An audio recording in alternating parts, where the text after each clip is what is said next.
The Fan. NFL style, noon to noon. And thank you again to Thousand Hills Lifetime Grazed Grass-Fed Beef for sponsoring Vikes Bites. Some cutting room floor stuff. Of course, Vikings end their season yesterday, 30-20 is the final. The Lions win, and they're in the postseason. The Vikings are not.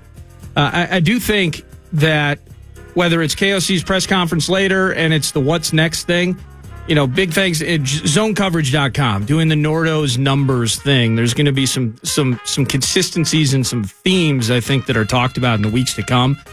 And this is 12. This is the number 12. If you were to go to zonecoverage.com, the turnover differential, as in minus 12 PA. The Vikings were 4-0 when they won the turnover battle.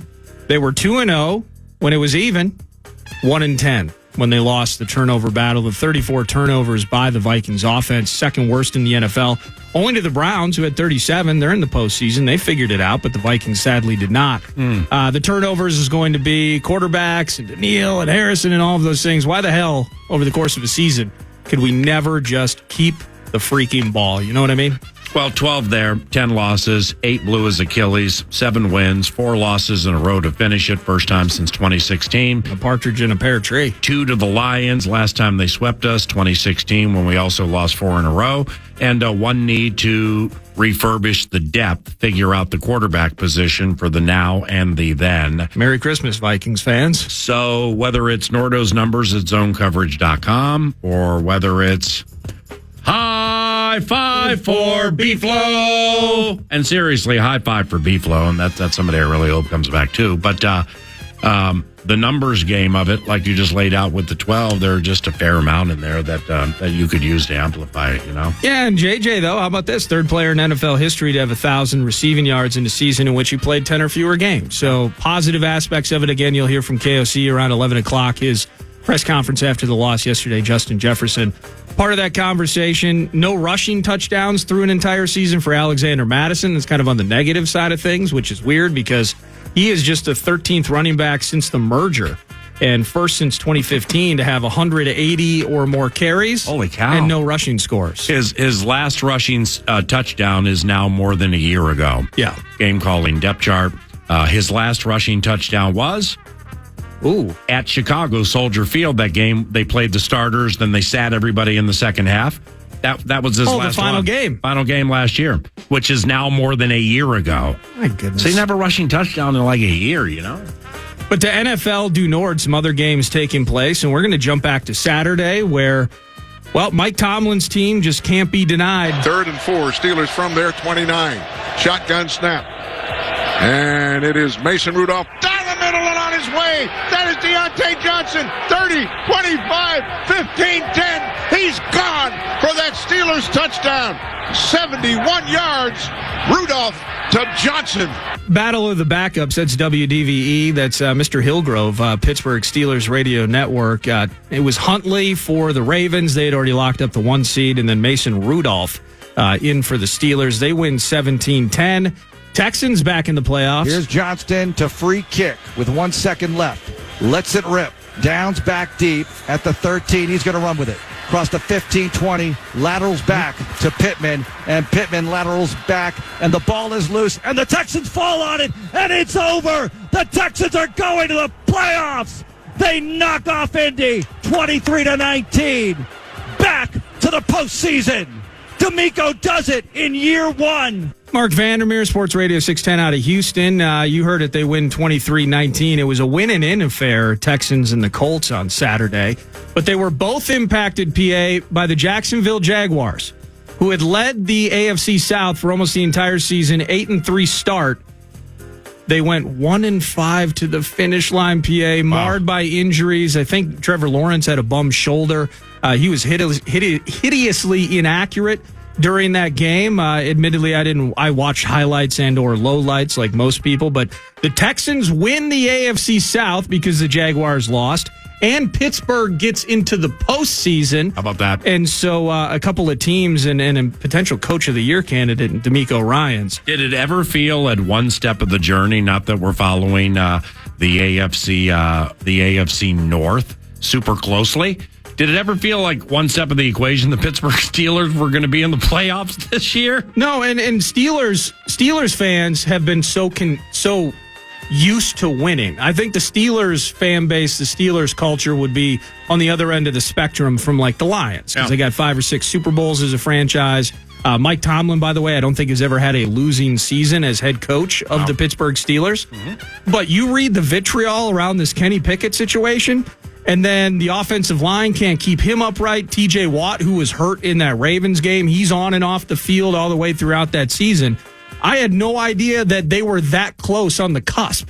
And then, the Bengals injury, I think, and them kind of having some struggles late in the season plays into that as part of it. But in the end, I never thought the Steelers had a shot at going to the postseason, and here they are. Hey, a lady named, or a person, I'm going to say a lady named Gail, because the on X, on Twitter. Hi, Gail. You can't, there's no profile pic. So therefore, I assume this is, not somebody pretending to be somebody else, which is en vogue on Twitter. Possible. But Gail 7106 is negative on us cheering for a division rival we didn't say win the Super Bowl. We said get to the Super Bowl.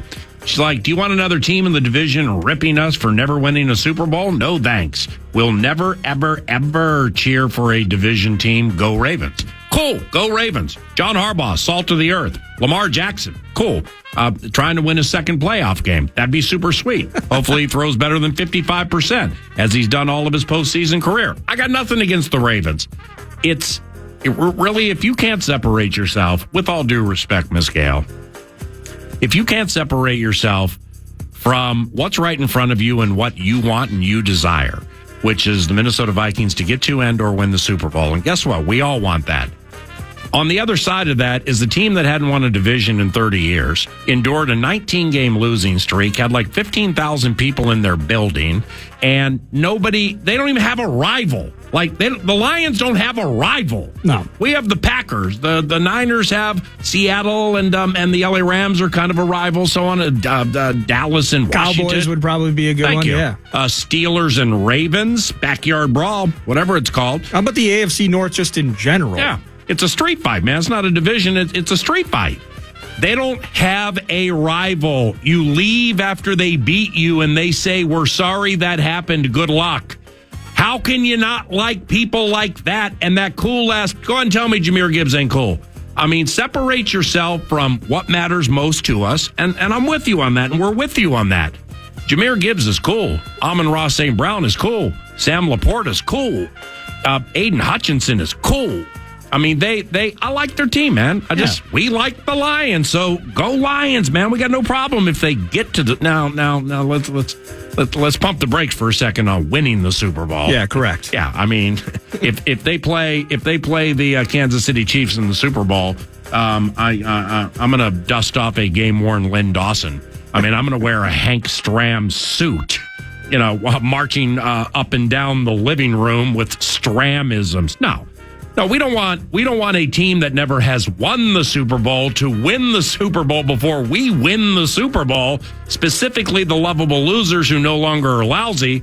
But when it comes to the fan base, the tormented fan base, experiencing joy, just remember on the other side of somebody's one last cry is somebody else's one big smile. And that's what's happening here with the Lions. So we regret nothing we've said. If they get to the Super Bowl, that's fine. Winning the Super Bowl, hey, that's if they play the Dolphins, dust off a game-worn Bonacani for me, or Jim Kick, or Larry Zonka. Correct. Nordo will be in a kick, blocking for me and my Zonka, rooting for, and they'll be teal with orange numbers. Hey.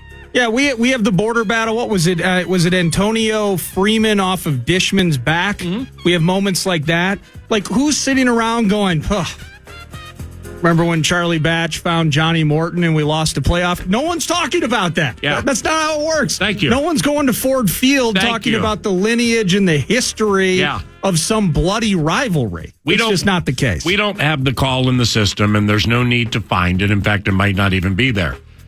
How about this personifying the Detroit Lions? All right. Ford Field, I believe, opened in 2002. That was my first season calling Vikings games. Minnesota had lost Down memory lane we go. Minnesota had lost 17 consecutive road games. The week before, they beat New Orleans at the Superdome. Dante's 2-point conversion, Burke snap was a little high. And that snapped a 17-game road losing streak. So I think either that week or the next week or the one after that, the Vikings go to Ford Field for the first time. Ford Field had just opened. I mean, it's not packed. They're awful. Joey Harrington is terrible, and it's typical Detroit Lions football. Harrington. And the Vikings won the game. So that was 2002. Somewhere within the next 5 years, the Lions were terrible like they usually were, and the Vikings were decent. It was nearing the end of the Tice run, and they come storming back like Secretariat in the stretch to be within a point of tying the game and sending it to overtime. And this is when extra points were at the 10. Don Muehlbach, long snapping immortality, was in the league for like 18 years, I think, out of Texas A&M. Well, that was his rookie year. Okay, so long-standing Don, he didn't know the next 17 and a half were coming and they were going to be good. He was nervous. So to tie the game, Jason Hansen, one of the great kickers in the history of the NFL, all they got to do is execute the snap to the holder, who's the punter. Hansen bangs it through. We go to overtime. Muehlbach dribbles the snap back to the punter. Antoine Winfield destroys the punter, and they never get a kick to tie the game. Ooh. And the game's over. I think it was an untimed extra point. I mean, that's Lions football, okay? Just when they think they've gotten over some metaphorical mogul or a hump, the long snapper, who, by the way, is going to be in the league for 2 decades, dribbles one, and they can't even tie a freaking game as my man's pounding a Marlboro Reds on the sweet level. That is the Lions franchise right there. And that's why it's okay to look at a team and say, you know what? Thank you. It's your day. Enjoy the spotlight. Thank you. There was not a spotlight on the Jets as they smacked the Patriots 17-3. It's snowy and messy. Breece Hall gets loose, whatever. Waiting to hear what Belichick's future is with the franchise.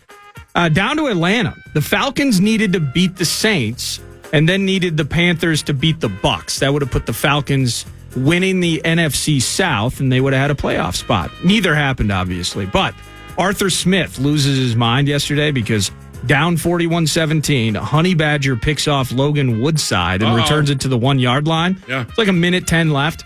Just kneel on it and get out. Yeah. Well, Jameis Winston changes the play in the huddle to a short handoff to Jamal Williams. I don't know if there was a bonus involved. Like yesterday, you had, was it Josh Reynolds? It was unbelievable what we were seeing. He needed more than 36 yards to get a $250K bonus, and I think they threw it to him 3 or 4 times on the final drive. Yeah, so it was 36 yards? It was 36 yards. I thought it was a touchdown. Then there were 2 bonuses. The touchdown was another one. Yeah. For $250,000. Thank you. So that's for sure, because I was told that by somebody I trust, so I didn't research it, but the yards thing, yeah. It was 2 different bits. Scores a touchdown, $250K. They gave him a couple of chances. One was close, but he didn't get it. But the catch is, he got to 44 yards, so I assume he surpassed bonus territory to the point. And Jared Goff, go ahead. Well, that's what I was going to say. What did Jared Goff do as soon as the whistle blew? Unbelievable. I have my binoculars on it, too. He walked over to Kevin O'Connell, who did used to coach him, but from what I understand, he was just like, Josh is sitting on this. Josh, by the way, was coached by Kevin O'Connell, too, with the Rams. So Kevin couldn't care less, but I think Jared was explaining, this is why we're doing this. Oh, of course, Kevin knew. Right, we're up 10. We're not kneeling on it. Here's what's happening. Another reason to support the lovable losers up to the Super Bowl. Because even when they do things like that, they don't flip you off. They apologize. Correct. Or they explain. Meanwhile, here's Arthur Smith in his final head coaching game talking to Dennis Allen after Jameis Winston put 41-17 and made it 48. That will be it, and we'll keep an eye on Arthur Hunter and Dennis Allen as they come to the middle, and we'll meet at about the fleur-de-lis Oh, they don't even shake hands. Oh, man, Arthur Hunter is giving him. They did not. Arthur Smith, I'm sorry. Arthur Smith, he didn't shake his hand. Nope. He didn't shake his hands whatsoever. So as Jared Goff goes up and explains to Kevin O'Connell, here's what's going on, there's money on the line. It sounds like, I don't even think there was a bonus for Jamal Williams. I think Jameis just wanted to hand off and get another touchdown. Are you from how far out? It was not the 1 yard line. Oh, so you're supposed to take the knee. You're supposed to take the knee. Yeah, like Goff was supposed to do like 4 times yesterday, but he didn't. Why? He's trying to get his dog paid. NFL people, players and coaches understand that. Now, this situation doesn't seem to be the same. Although, here's what I say. Kamara didn't need 6 touchdowns on Christmas against the Vikings a couple of years ago. So this is a thing with the Saints, running up the score, I see. Very unsaintly of them. Yeah, it's. I think Arthur is thinking, the next time I get the opportunity to play you, I'm not going to have Logan Woodside. I'm going to have Kirk Cousins. And what he's going to put up on... The way your face changed right there, I just have to stop the bit. Which is a bit. It's a bit. We were just kidding. Yeah, we're just kidding. But when you're walking the plank like Arthur Smith, and there can be some, the plank's not necessarily that sturdy every step of the way, as he learned yesterday. Yeah, and he was, I don't even think they waited until midnight. I saw a Schefter tweet that was before midnight, I think, that Arthur Smith was fired. That sucks. And people losing their jobs sucks, but they all year, what's up with Bijan? How's this thing working? How's that thing working? The decisions that were made. Awful final memory. I'm sorry to laugh, but I mean, former offensive coordinator for the Tennessee Titans, very likable man from what I hear. Works all of his career to get this opportunity, and he's not the first to work an entire career and not have an opportunity work. Right. But to have it end by the team you like least, the division rival, rubbing it in your face with a late touchdown, and then you have that moment with Dennis Allen at center field, and then you get fired. Yeah. Wow, man. That's awful. Texter brings up a good question. Do you think owners and coaches get a little bit annoyed in terms of, so the Bucs probably aren't annoyed. It was a bonus in Baker Mayfield's contract. Simply get to the playoffs. You're going to make a cool $1 million. And he did yesterday. Bucs win 9-0 over the Panthers. Yeah. Baker Mayfield, $1 million day for him on top of his game check. That's super cool. We had some players working for missed tackle bonuses. I believe they hit in the Green Bay game. I'm just kidding again. Stop taking things so seriously. It only hurts. It only hurts when we laugh. But do you think at all now? $250K NFL owners, they have money because they don't necessarily waste it, we'll say, over the course of time.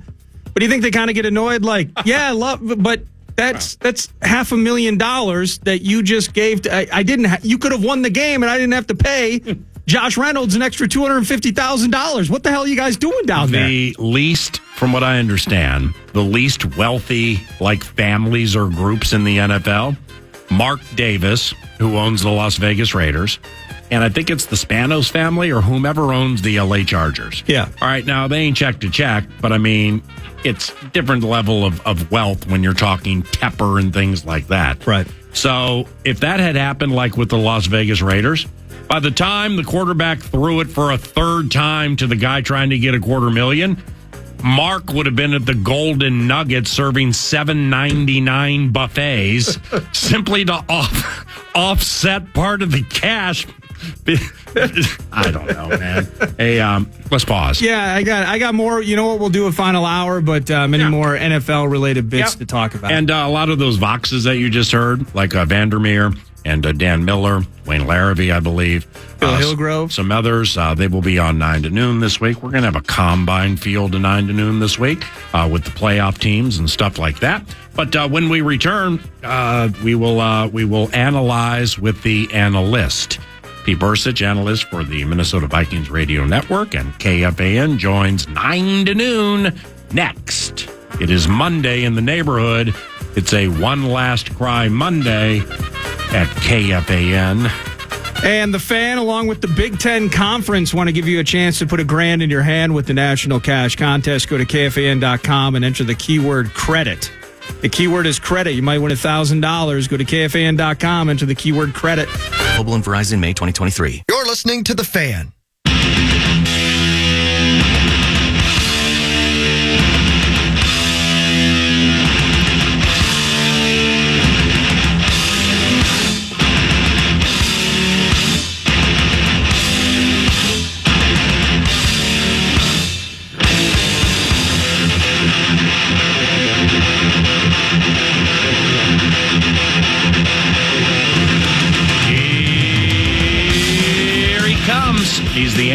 Pete Bercich, the analyst for the Minnesota Vikings radio network. I've called games with him for more than a decade and a half. It's like 17 years.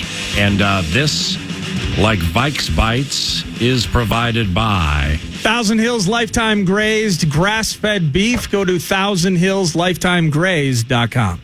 Trust. Trust is important in life. Absolutely, That anxiety attack that you just threw that I just saw because you didn't know where I was going was just, it was just beautiful. But we got there. We got there. We got to the finish line first. In the winner's circle, we'll all get our pictures taken, and we're all cashing bets. And here's Pete Bercich, at Pete Bercich via Twitter for hardcore football takes. And great calling games with you for a 17th year, my friend. No matter the record, the jobs are challenging and fun and different every single week. And the last season was a doozy, man. And good morning. Yeah, good morning. It was. However, when you take a step back, I think we talked about it right when it was over. We were just saying, before the game started. Yeah. It's just like the preparation and just doing what we do and our cards and everything. I'm going to miss it. Yeah, because it's just fun every week to sit down and figure out the opponent and what the game might look like and what's probably going to happen. And I'm gonna miss it. Yeah, and we've had some challenges, and it's a lot more fun when you have all your weapons and your starters, and you know what your offense can do, and you don't have a lot of question marks. That part of it will never get old to me. Yeah, because A, we're brothers, and B, we approach things in common thread fashion because we've just worked together so long that I just kind of knew when I looked at your game calling depth chart, and it was like a Tolstoy novel. You had so much stuff on it, so then I'm like, look at mine. With all the highlights and the red, green, blue, and black pens defining different things. And then I said to Pete, I'm like, man, I came into this week being like, I or we are never going to mail it in. But you know what? I'm going to make sure that I or we nail all of the records players are sitting on. I'm going to make sure I have the longs for receptions or passes or runs and, certain things that have to be shared during the course of a game. But that's it, man. I'm going to save myself about 2 to 3 hours doing this depth chart this week. And then like you, I started doing it. And then I'm like, damn, man. It's a 3% chance we get to the playoffs. And I just love preparing this game calling depth chart, then calling the games so much, just like you, that I just kept writing. Where I'm like, Justin Jefferson's yards per attempt is 9.9. Oh, by the way, their punter is 3 of 4 for 44 yards punting, and his yards per attempt is this. And Jalen Reeves-Maben faked a punt last week and threw it to corner Khalil Dorsey, 31 yards outside the numbers. We were in lockstep when I shared that yesterday because you felt the same. We don't care what the record finishes matters, and yes, we do care about it. But the process that goes into calling the games, man, is fun. It is, and you just never know where it's going to go. So most of the stuff that you come up with isn't used. Paul, you had a bit on JJ passing that you shared with me before the game, and he was trying to throw the football. Yeah, and so I'll get some super special secret notes from Vikings media relations into each game about records and milestones that people are sitting on. Well, this hasn't been in like the notes, okay? And I can't remember where I heard it. I think it was Tom West early in the season.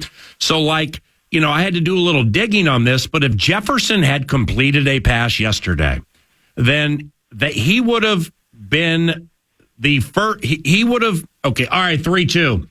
If Jefferson had completed a pass yesterday, it would have been the most completions by a non-quarterback for anybody in the history of Minnesota Vikings football. That number was 5. And then he goes busting out to the right, and I got it on the depth chart. And then Munt misses a block, and the whole thing gets screwed up. I know. That's the thing. The whole thing is that part of it's awesome. It's awesome exactly for the same reason when you see something and you bring it up and then it happens, right? Yeah, right for there sure. in front of you. That part of it is that part of it. It doesn't get any better than that. Let's analyze what does Ty Chandler have to do to play more and take a step on some positivity generated this season? Get a little bit stronger, and work on his pass protection. I think that's the only area that he needs work on. And Aaron Jones, there are a lot of guys out there who don't pass protect very well. Like guys like Aaron Jones, and there's a number of them. Jahmyr Gibbs is not a great pass protector, but he's so good at running the football and everything else that you can look past that. Ty Chandler is becoming a very good running back, but not to the point where you're going to put him on the field no matter what. So he needs to be a complete running back. He needs to be able to do everything. You don't want to have a guy like that with holes in his game. So I think for Chandler, continue the way he's been going. I think the changes that we made in our running game schematically with more pulls and counters play exactly into what we saw him do in college at North Carolina. So it suits him well. I think that's another reason why you saw more and more out of him. I think they started to scheme a little bit more for his running style as the season went on, and he was more productive. But I think, the only thing that I saw out of him that needs to be improved upon is the pass protection game. And a lot of that's mental. Most of it is just wantingness to get it done because it's not fun. It's the least fun thing a running back can do. You know what I mean? You got to you have to take a guy down the middle, and it's going to hurt, and it's going to be violent. And if he continues to improve physically and get stronger and all that and does that, I think he can be I don't know about every down the starter guy, but definitely part of a 50-50 or part of a rotation like they have in Green Bay that, he could be around for quite some time. So very much improved. Ty Chandler was developed into the player we were hoping that he could be, because we saw in the preseason, right? Run after, he was very slight, kind of thin, but he'd get hit and then he'd just keep on running. And that stood out in the preseason. It took a few months and games for it to happen in the regular season or out there in the real games.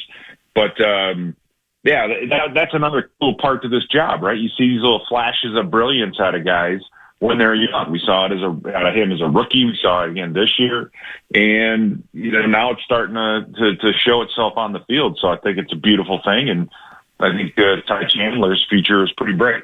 Should the plan be, with the right to change the opinion, sign Kirk for a couple years and draft a quarterback of the future very high, or would you use that pick and that currency to go elsewhere? I kind of thought about this, yesterday and mentioned it on Fox last night. In a league where not every team has a quarterback they like. Right. Yeah. And there's only 32 teams. So you can't even find 32 people on this planet that can be good quarterbacks. So in a league where quarterbacks are a rarity, we are a heavily quarterback dependent offense. I think that's what proved, or that's what we learned this season, is you need to have that guy. You really need to have a strong armed, smart quarterback, accurate, very accurate to run this offense. So the first and foremost, you've got to figure that out. You absolutely have to figure that out. And I think it's just a big risk if you're going to say, you know what, we're going to wait on Kirk, we're going to sit on any veteran, and we're going to see how this draft unfolds. I don't think we're high enough to do that. I mean, I don't think you can risk that, because you may identify one, maybe two, guys, and if someone falls to you, then you do that. You take that position, you draft a guy, you put him on the shelf, because you have someone like Cousins, and I just think what we saw in the last 6 weeks really points to the fact that we need, you need to have someone like Cousins there, whether it's him or somebody like him. I don't know. I'm not up on all the free agent quarterbacks that are going to be out there this year, but Cousins having that guy run this whole offense is really more of a need than even I had realized earlier in the season. Hey, man, give you a call soon, okay? Let's stay in touch. Sounds good. See ya. See you, buddy. Pete Bercich, analyst for the Vikings Radio Network. College football gets center stage next 9 to noon. Softy from KJR in Seattle. He's in Houston for the national championship game. So let's chat with the bombastic Softy. KFAN, the Fan. Can the Dogs defense get the stop on 4th and 11? Ewers takes the shotgun snap. He's back to pass. Pressure coming. Throws a fade. We're going to Elijah Jackson knocked it away. Elijah Jackson knocks the ball away. The Huskies are headed to Houston. Tony, Husky Nation. Elijah Jackson knocks it away, and Washington is headed to Houston.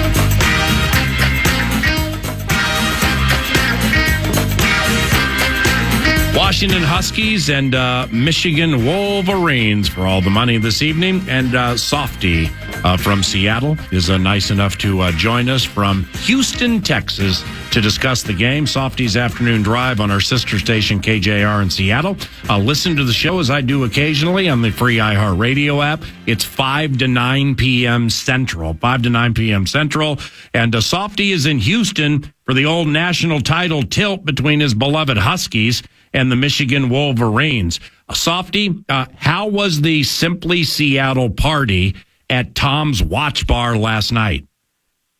Absolutely phenomenal. 2,000 people, literally not exaggerating, 2,000 people, dog fans coming in from Seattle, drinking the bar dry, eating them out of every snack they could find. They couldn't even open this morning because they had nothing to offer people coming by this morning for breakfast. So phenomenal stop, phenomenal place, ready to get this thing going, kick this thing off at 6:45 tonight and move on and be done with it. Any surprise your beloved Huskies are in this game? Yeah, I think there's a huge surprise. I mean, when the schedule came out, Paul, everybody looked at that November with Oregon State, USC, Washington State, Oregon State, and thought there's no way these guys are going undefeated, not with that November gauntlet they've got. And the fact that they got through that and then beat the Oregon Ducks again and then beat Texas in the semifinal, I think you got to be surprised anytime you're 14-0, unless your name is Georgia or Alabama or maybe even Ohio State. So for these guys, it's just the second time in program history that they've gone undefeated. They've won more games than any team in the history of the program. It almost seems unfair, Paul, to ask them to win one more game, but I'm asking for one more tonight and to get to 15-0 and to win the first national championship in 33 years on Montlake. So the last time, Don James, and who were the prominent players? Yep. Oh, we're talking about Billy Joe Hobart. We're talking about Mark Burnell. We're talking about Napoleon Kaufman, Mario Bailey, Lincoln Kennedy, Steve Empman, Shane Pawakoa, Tommy Smith, Bino Bryant, Walter Bailey, Dave Hoffman, Chico Fraley, Jaime Mason, Andy Fields, Ed Cunningham. We spent a bunch of years in the NFL. I can give you the entire all 22 if you want, because as of right now, that's my favorite football team of all time. I mean, you know me. I'm a big Seahawks fan. Yeah. Love my Mariners and will always love my Sonics, but Washington football is a passion of mine. Washington football is number one for me. It's in my blood. It's in my guts. It's in my soul. It's in my DNA. And that 91 team right now is my favorite team of all time in the history of the sport. And if this team does it tonight, that team may get bumped to number 2, Paul, and the 2023 team may take their spot at the top of Softy Mountain, because right now it's Marcus Tuiasosopo as the number 1 quarterback of all time. But if Michael Penix gets this done tonight, I think Michael Penix has taken over the king and the crown of the greatest quarterback of all time in the history of Washington football. Where does Jake Browning rank in that mix? He's up there. He's the last guy to go to a Final Four in 2016, Pac-12 Offensive Player of the Year.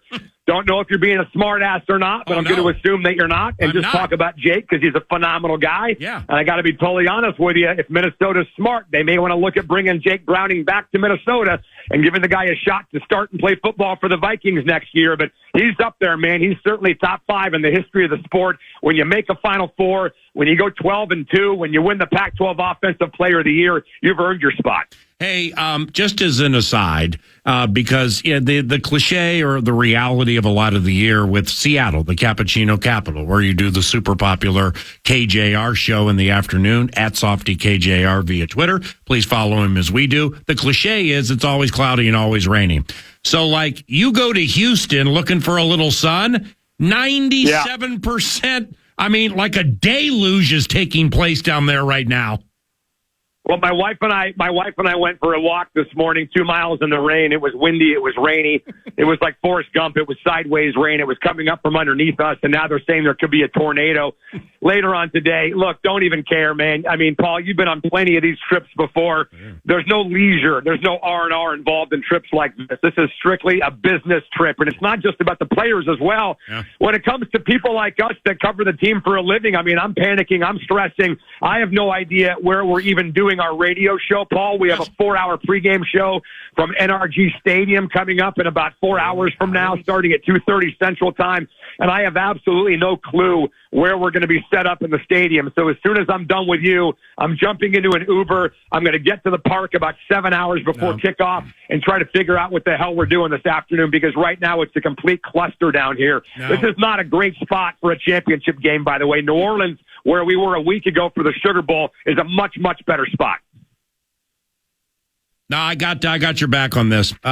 When we are done, myself or Nordo is going to text you the phone number of the Houston Texans play-by-play voice, Mark Vandermeer, who will go out of his way to make sure you know exactly where you're going to be in that building, what facilities people you need to find. And I mean, it's the least we can do. You're the soft. So yeah, Paul, I appreciate that. Here's the problem: the facilities people here in Houston, they got no idea what the hell they're doing either. Okay. This is a CFP. Well, it's a CFP thing. They've taken over the entire thing. So I appreciate that. Any help you can give me is great, but we'll get there early. We'll figure it out. Okay. Well, what about a working cell phone number for Jim Harbaugh? I mean, maybe he can help you. That's fine. Okay. You think that? Does Connor Stallions have his number as well? Is he here today? Do you know? Hey, quarterback Michael Penix and those injuries, the ACL, specifically when he was at IU. But, I mean, shoot, 2 ACLs to the same knee. How much has this young man overcome just to be able to play? He's got 4 injuries total at Indiana. He never played a full year at Indiana, but now he's played 25 games in a row without getting banged up, man. Actually, it's 27 games in a row, if my math is correct. Yeah, 11-2 and 14-0, so 27 games in a row. I think those days are behind him. I really do. I think the injuries for Michael Penix are behind him.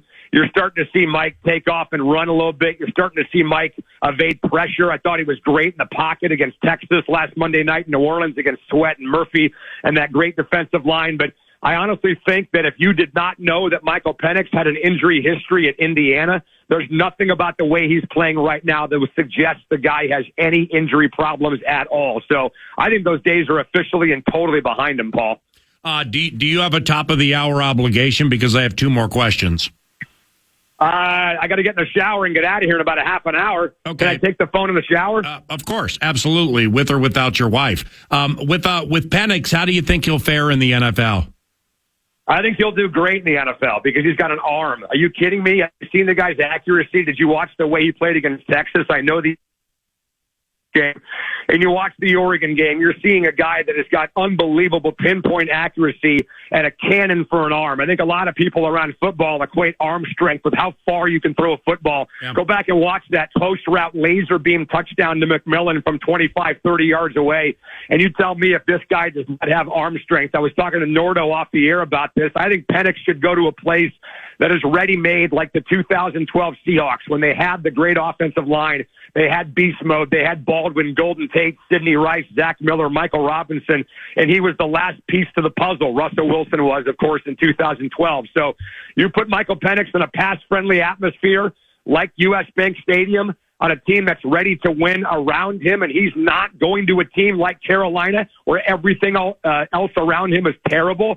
You put him in that kind of situation that Russell Wilson came into in 2012, and you protect this guy and give him a little bit of protection, I think he'll be great in the NFL. Softy, last one, and good morning. What's scary to you about the Michigan Wolverines? Their running game. Blake Corum is insane. He was on my Heisman ballot a year ago for a reason. I think they're as tough as anybody in college football. This is going to be a strength of tough on tough, man. That offensive line for Washington is no joke. It's the Joe Moore Award winner as the best offensive line in college football, but this is going to be the best front seven they've seen the entire year. But you know what, Paul? Every time they face the great defense, Utah, Oregon State, Oregon, Texas, they've been able to protect Mike Penix in every single game. And I believe if they do that again tonight, if they protect Mike the way they did against Oregon in Vegas and Texas in the Sugar Bowl, if they do that again tonight, Washington's going to win the national championship. Last one, and thanks for the time. Now, I'm willing to wager you did not pay for this trip because you're working for this trip. Maybe you got tickets, maybe you bought them, whatever. The bottom line here, Soft, for your beloved Huskies against the Michiganders, is your team is plus 4.5, plus 175. I mean, that plus, well, forget the 4.5. Ain't nobody jacking around with the 110 each way. I mean, this is a potential once in a lifetime. So are you smashing the plus 175 here, or are you just going to enjoy the game for the purity of it? No, I'm taking the Huskies in the 4.5. I've been riding the Huskies all year long, and I'll ride them again tonight. And by the way, just so you know, I did take the wife with me, so there is a bit of a personal expense for me. Hotel, airfare, food, the whole thing. But could not imagine going somewhere and watching my beloved Huskies on the road and not having my wife with me. So she's here with me right now in the hotel, and she says dogs plus the 4.5, baby, is the play. Okay, why not the money line? I mean, why do you lack faith in the plus 175? Because sometimes the referees get in the way. Sometimes weird things happen. You guys know that as well as anybody. I know that as well as anybody. So sometimes odd things happen. I want to have a cushion, Paul, just in case weird things happen again, because that's the way it always happens in Seattle, man. Well, you're talking to Minnesota sports fans, so we can completely understand. I get that. Hey, next time we chat, it'll be the honor of our audience. But secondly, both of our NFL teams weren't good enough to make the playoffs, and quite honestly, that sucks. So we'll chat about that down the road. Okay. Hey, best of luck to your squad tonight, brother. I have a rooting interest now because I love you. I'm gonna be pulling for these Huskies tonight. Good luck. Hey. You know what? Purple stays with purple. Root for purple. Go for the dogs tonight. Let's get it done. Nobody wants to see those cheating bastards win the national championship. All of America outside of Ann Arbor is rooting for Washington. So jump on the bus, baby, and let's go. Love you very much. Best of luck, all right? All right, buddy. Love you, man. Bye. Yeah, see you, Softy. At Softy KJR, sister station KJR in Seattle, Cappuccino Capital. Available via the free iHeartRadio app, which means that 4-hour post game he talked about with Softy on it and Softy's Elite. You can listen to that, KJR, in the free iHeartRadio app. Kevin O'Connell had his final press conference following the final regular season game yesterday. Generally speaking, we don't play these back, but Kevin had some interesting things to say. It was quite emotional, as a lot of these other interviews you're hearing 9 to noon today, and we will hit on that when we can.